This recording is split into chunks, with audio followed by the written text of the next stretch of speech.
Hi. So, since we went live with the website and the Kickstarter campaign, a few people have been asking us some questions, so I thought it'd be good for us to just put together a little video answering those. And obviously, if you have any additional ones, please let me know and I'll answer them as best I can. So here they are.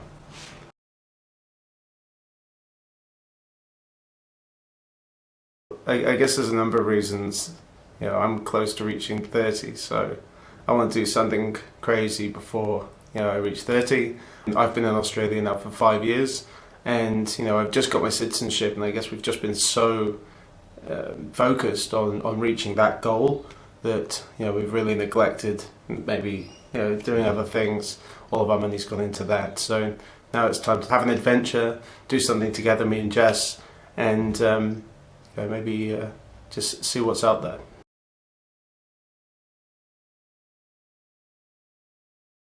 I guess we expect the trip to take between 3 to 4 months. We will be leaving Dover, where they're having a black tie event at Dover Castle. It's going to be fantastic. We're going to leave then that's on the 13th, and we'll be leaving on the 14th to get the European leg started. And we're hoping to get back around mid to the end of October, so between 3 to 4 months in total.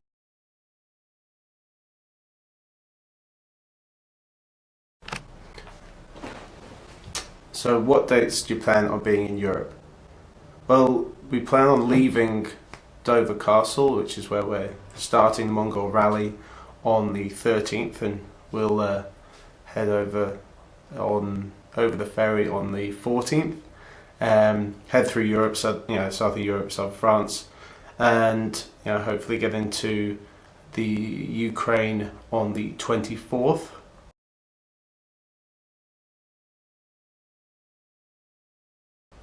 No, none of the money that we're raising through the Kickstarter campaign is going to go to charity. One, that's against the rules of any Kickstarter campaign. It really has to go towards the finished product. And on that, a lot of people have asked whether or not we're actually just paying for our holiday. Everything with the trip's been paid for already.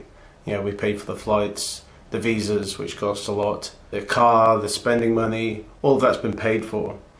We just want to document the trip and make it look fantastic and then distribute it. So that's where we need some of this digital recording equipment, and that's where that money's gonna help.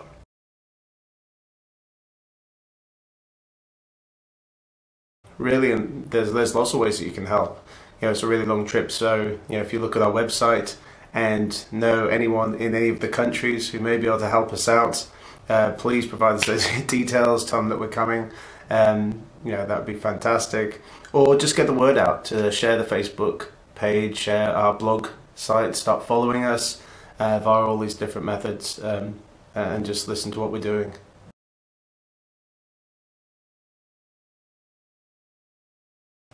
It's a good question. I don't think we've actually got a full list yet, and the advice that's been given to us is that we should keep the equipment to a minimum, because the car's not exactly a 4x4 Range Rover. It's a really small car with a small engine, so the more you overload it, the likelihood is that you're just going to break down and overheat the car. So we don't know. I guess a tent is going to be paramount, because we'll be sleeping out a lot. Sleeping bags, a lot of camping equipment, changes of clothes, and some stuff we'll have to leave in Mongolia as we then ditch it to go public transport. So yeah, we don't know yet, but I'd pretty much be just the basics, and the MasterCard, and the first aid kit.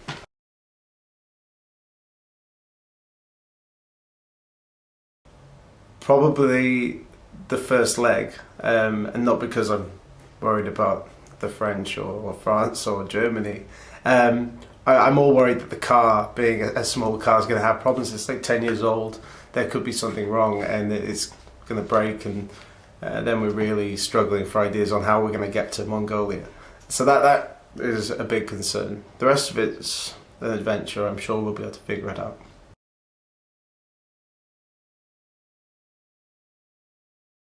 I guess one of the countries that's going to be most different is Uzbekistan.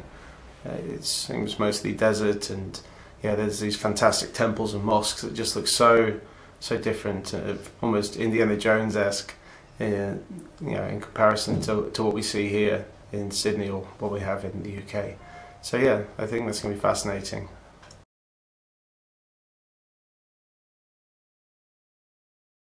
Yeah, probably. We have looked at some of them, and yeah, one of the most scary, not so much a law, but supposedly in Uzbekistan, they still boil people to death as a form of capital punishment. Yeah, that's pretty scary. So yeah, obviously we don't want to do anything wrong there. Well, I guess we'll have to see. But we'll be good.